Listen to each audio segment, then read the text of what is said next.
Awesome. Well, I'm going to go ahead and kind of kick us off. There'll probably still be some people that trickle in as we go, but this is a little bit of a new series that we're doing. So this is a little different. We call these a solution series because it's really about you guys and conversations you want to have, and questions that you might have as well. And we have three different series, if you will, of these solution series. 2 weeks ago, we did our career in consulting. And that was really focused on, the career of consulting, but also, maybe people who are looking for that next step in their career. So it's kind of a combination of the work we do, especially in CX. This one is around culture and strategy, theory and strategy, and then how to build a culture around that to drive change. And then next week we do one kind of on technology and data. And so the idea is these three different cohorts, if you will. You can join any of them or all of them. And we talk first about what's most important to you, but we also have some content here. So we have a panel that's going to be, facilitating this week, and I'll let them introduce themselves, but be thinking about kind of questions that you might have in this space. And so I'll ask, Matt, I'll ask you to go first. And maybe my question to you as a plant in your introduction is, which came first, or which should come first, strategy or culture? It's like chicken and egg here, but Matt, introduce yourself. Hi, everybody. I'm Matt Eagle. I'm the culture guy in the CX and culture expert crew. Some of you may have seen my podcast or book. Both are called the CX and culture connection. So this is a topic near and dear to my heart. And In answer to your question, Sean, I think culture typically comes first. But you could debate that in the early days of a startup. How clear is the strategy? How formed is the culture? But very often companies go through a number of pivots. They're called.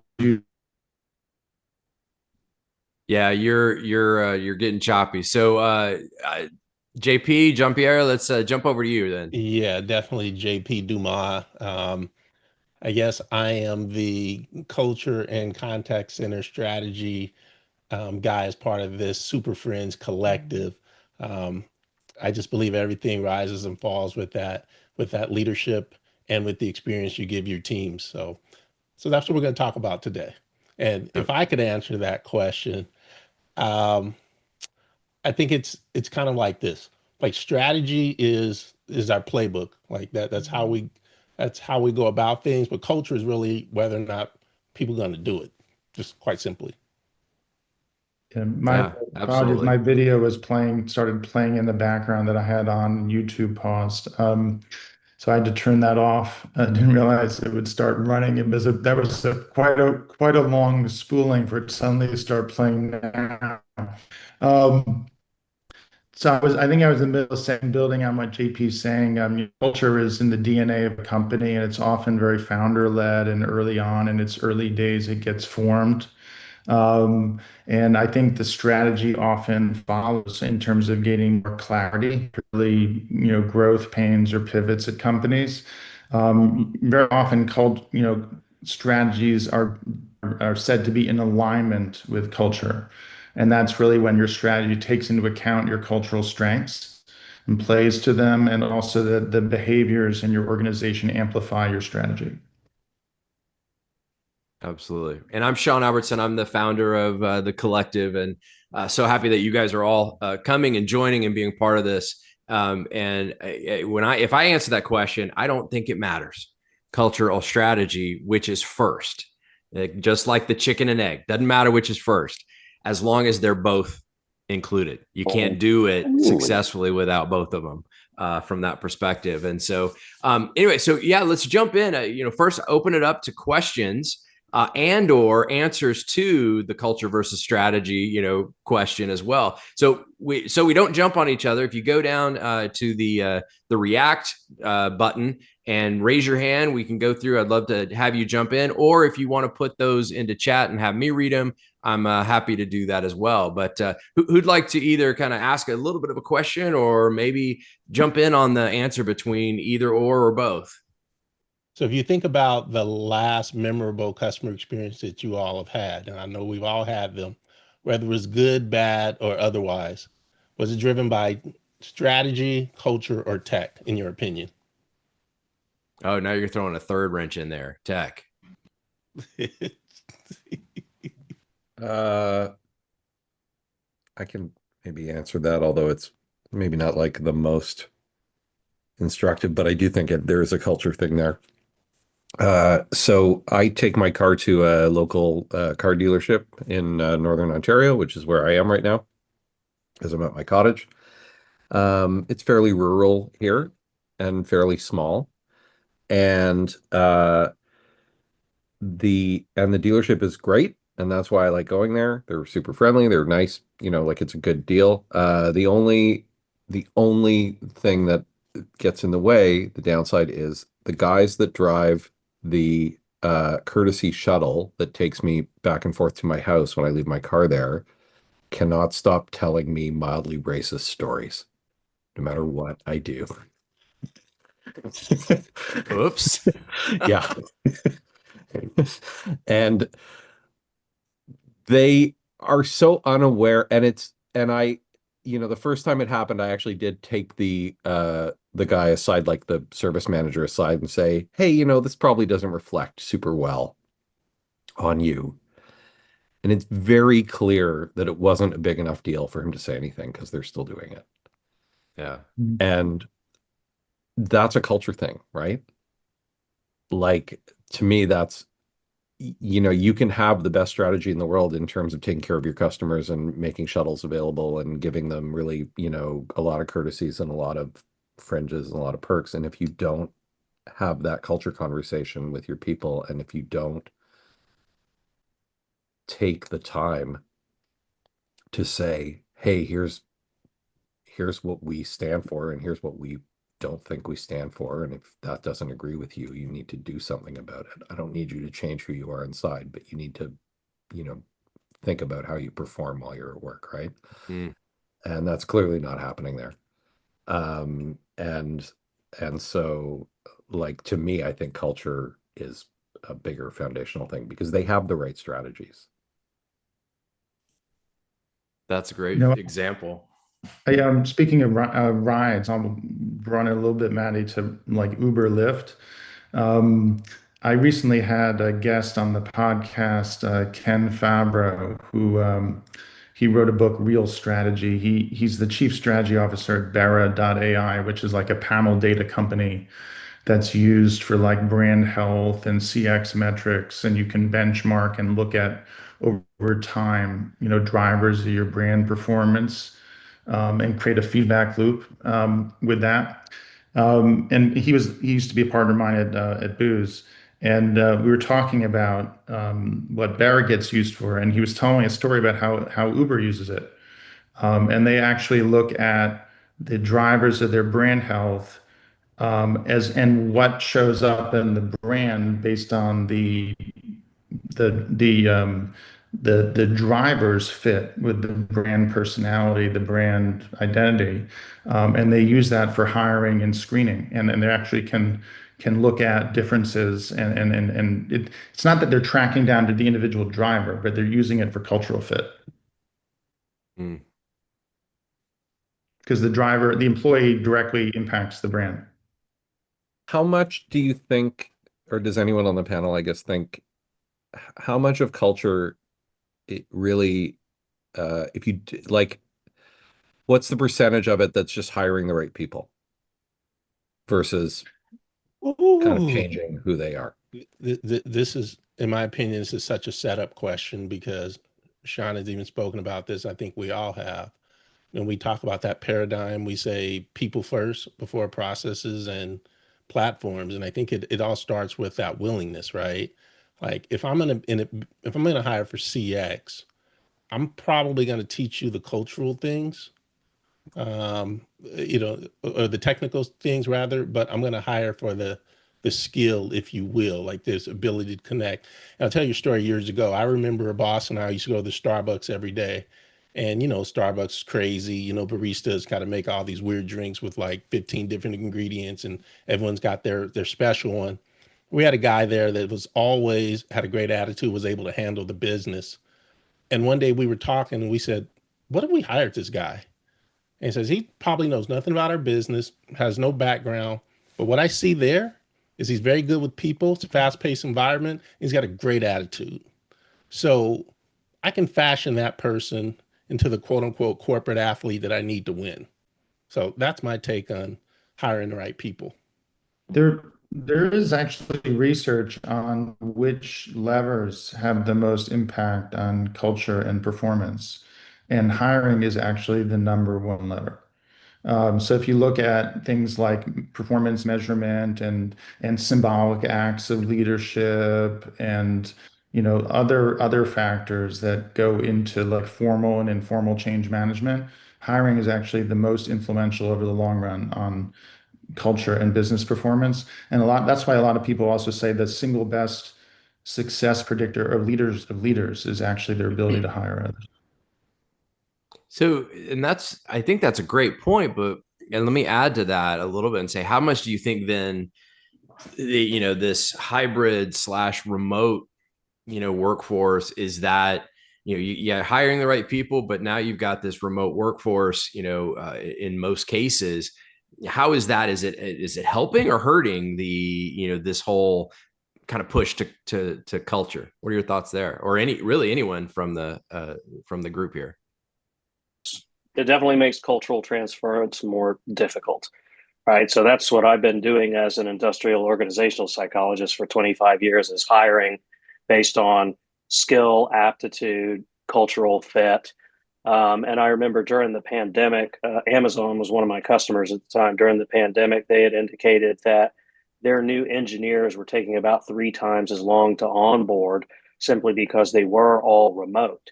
And I'm a fan of remote work, right? I mean, I've been doing this now for 14 years, and I don't think I could ever go back to an office myself. But I do think that, if you think about Edgar Schein's definition of culture as the way things get done around here, you have to have proximity to actually, fuel that, if you know what I mean. Well, just think about the formal and informal ways that things happen in an organization. And Yeah. the formal is rational compliance, the informal is emotional connection, right? And the informal actually has more impact on behavior adoption over the long run than formal does. Now, if your formal is out of whack, you're fighting yourself. You're expecting people to do things that are irrational, which doesn't last very long. But if you really want to drive behavior adoption, informal has more impact on human behavior. And how can that informal work as effectively? It's not just the water cooler effect, but 80% of the communication is body language, the way people see cues, the way people interact, the way networks form. This doesn't happen as naturally in a virtual setting, which means you have to work a lot harder for networks to form and avoid bias in how networks form also. If you're completely remote, it doesn't mean you can't drive cultural cohesion and drive adoption of behaviors. You just have to work a lot harder at it, and it will take longer. Yeah, Totally agree. Totally. And that comes down to what I'm doing here is leadership, right? If you look particularly at, say, the service profit chain, which I'm a big believer in, right? You create great employee experiences, then the odds are they're going to create better customer experiences. Totally buy into that. But it is the leader who creates the environment that enables and empowers those employees to go the extra distance. And in what we're seeing right now with all these massive layoffs, right? Middle management's being taken out of the equation. So I do think that we're going to see some serious ripple effects in terms of that cultural transference, that kind of informal learning that you're talking about, Matt.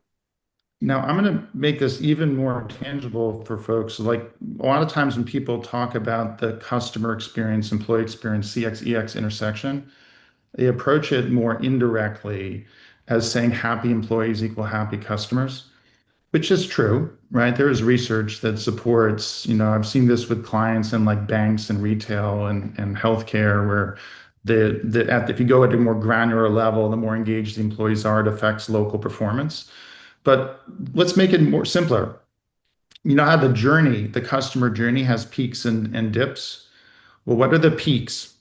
That's where the emotions are strongest. It's where it's meaningful in memory. The brain filters everything else out. When we're mapping a customer journey, what you're actually looking for is the emotional peaks that are meaningful and memorable to people. And what creates those peaks?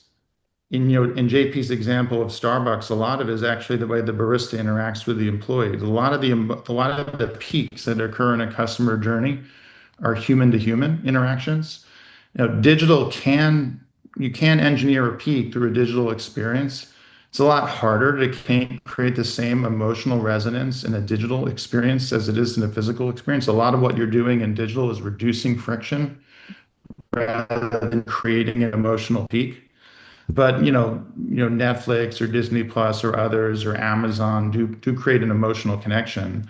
But for most businesses that are phygital, there's physical and digital, a lot of the emotional resonance is because of the employee engagement at the peaks in the journey.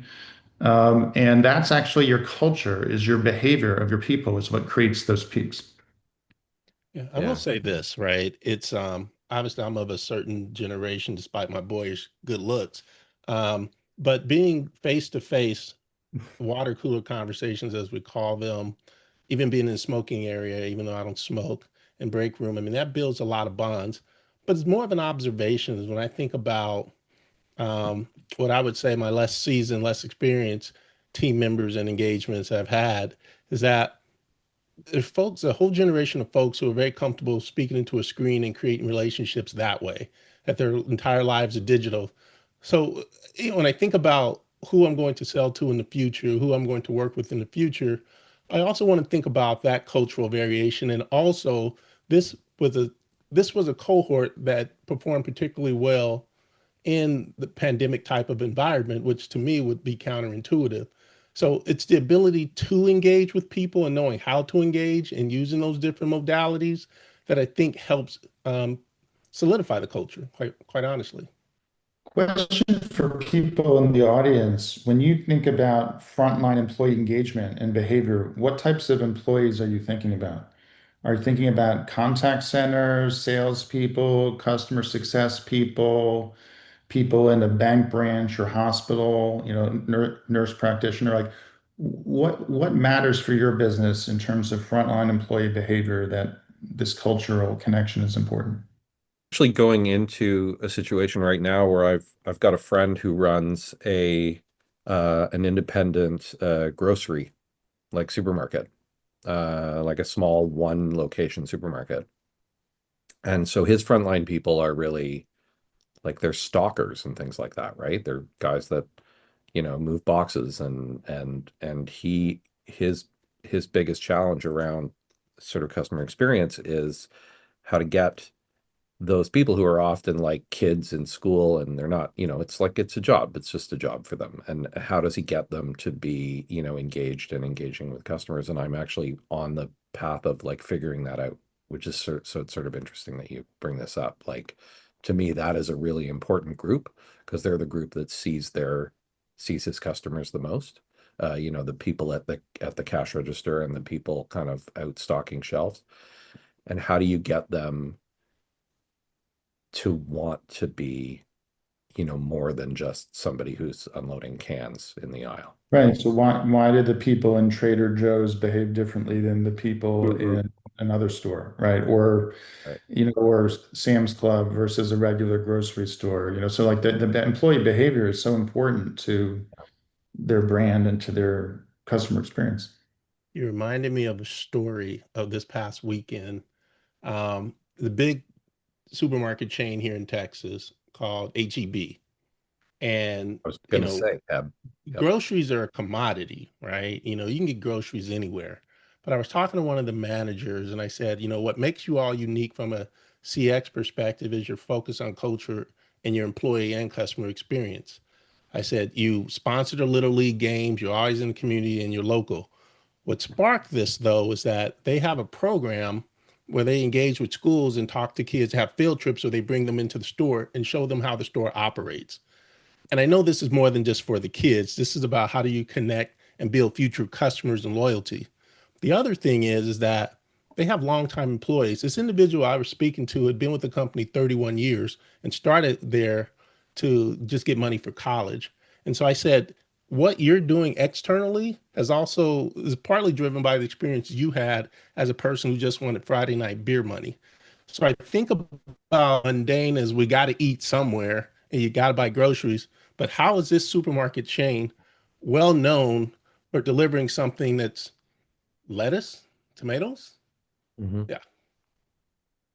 I think the really interesting part of all this is, I'll go back, JP, to what you added, which is throwing that tech wrench into the idea, culture, strategy, and tech is just the strategy, though, can enable you to balance out how the tech and the people, the culture, align. Now, strategy can't create culture. Culture has to be, really, a leader can't create culture. It's got to be a community, event. That's the whole point of it. It's built through the community or the organization at that level and all the employees. But I tell a story in some of my keynotes that, I had an amazing experience where, man, the technology and the people and everything was an incredible experience. And it was my local DMV, back in Colorado. And, but I came here to Missouri. Now I moved to Kansas City area in Missouri now. And I went to the local DMV here.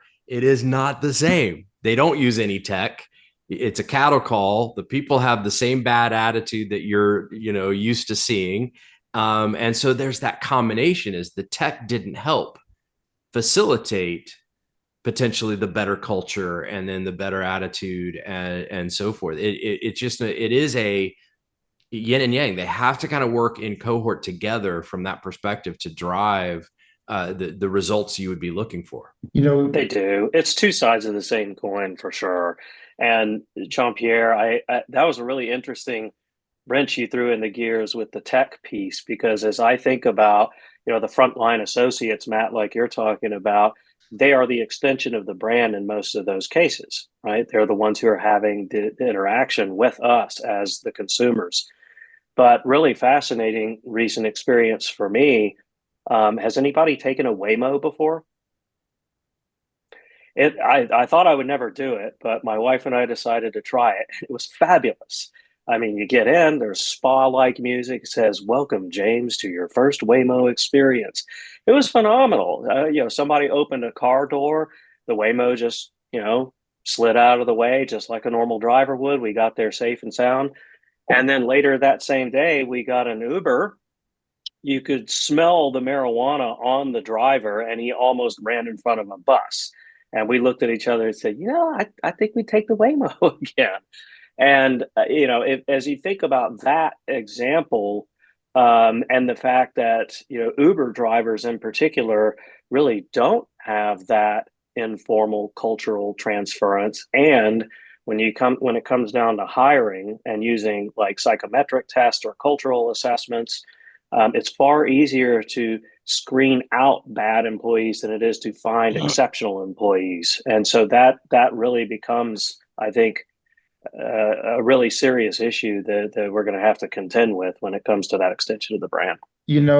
Right now, a lot of attention with AI is being given to trying to eliminate agents or reduce calls or create bot-like experience that replace human beings.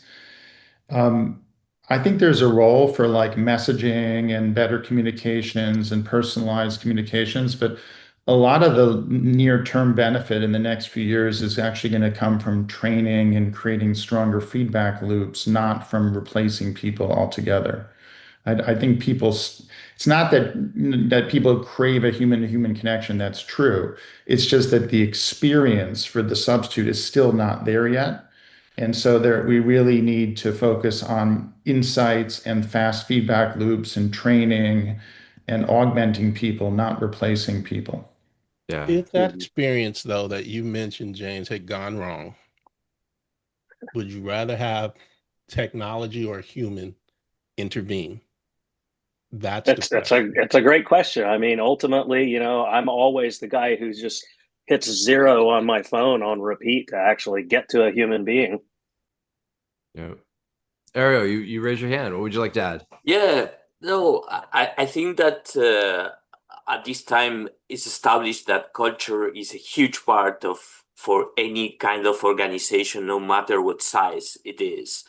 But having myself experienced a few years ago searching for jobs, and every time that I have an interview with a company, I do the traditional previous research of reading their websites, and everybody has a section about culture.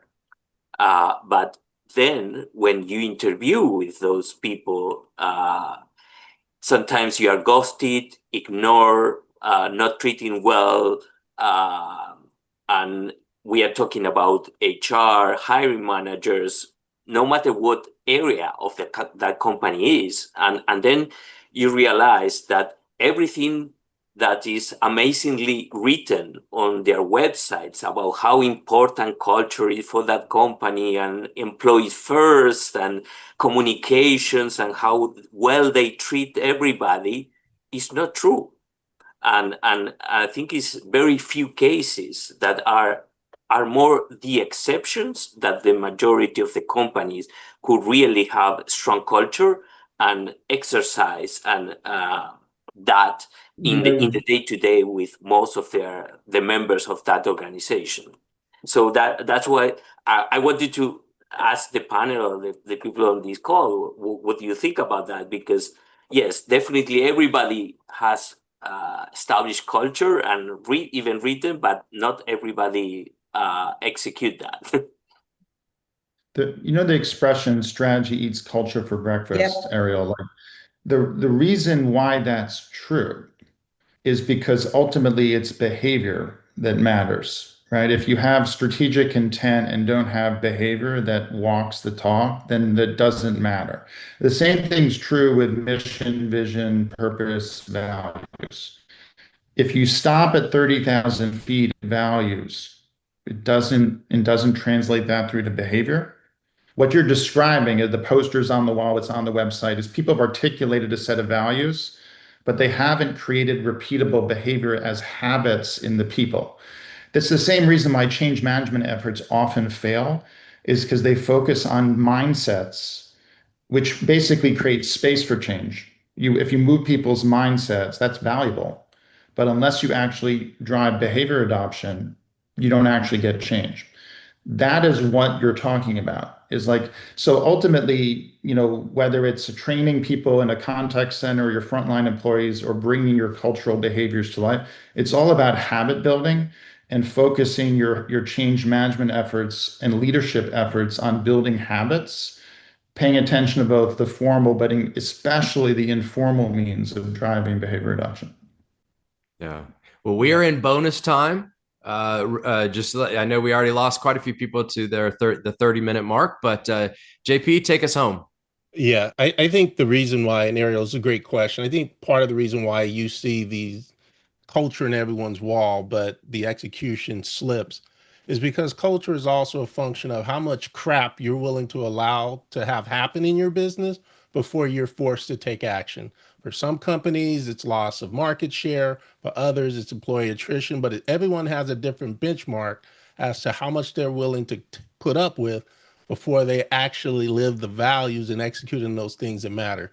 And being a big sports guy, I see that. Some teams, one and done, they get you out of there. Other teams, we'll allow all sorts of behaviors, as long as we're winning. So I think that permeates to companies as well. It's where your bar is set, and that determines your culture.